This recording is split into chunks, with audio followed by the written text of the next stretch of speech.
In RealFlow 2013, the fracture tool to fracture objects inside RealFlow is more powerful. From a simple Voronoi fracture, indicate the number of objects to be created when fracturing. It doesn't matter how complex the geometry is, or its size, or the UVs applied to the geometry. The UVs are perfectly kept when fracturing. As we can see in this barrel example. Complex objects are no obstacle for the fracturing tool, regardless of whether the geometry was loaded as lembic, SD, individual or multibody, or object files. By default, multibodies will fracture each internal object by the number of objects we indicate in the fracturing tool.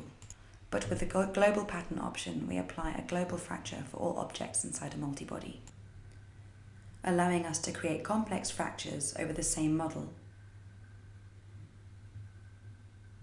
regardless of the number of pieces we fracture the geometry into. In RealFlow 2013, other fracturing tools have been added, and now you can fracture using objects to drive the fracture patterns. Without complex panels, we have complete control over the fracture, and the ability to split the fracture result where two new multibodies will be created. It is very useful when working with multibodies to apply different settings for each multibody object.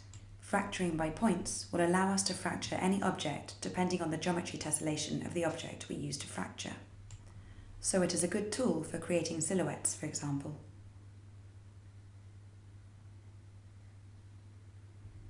And easily defines a shape to fracture the object to get the desired result. In addition, we can create radial fractures easily, depending on the axis of the object we're using to fracture. All fracture tools have very simple parameters, and the radial tool is no exception, simply providing the necessary options to get the best results from the fractures. Thank you, and enjoy RealFlow 2013.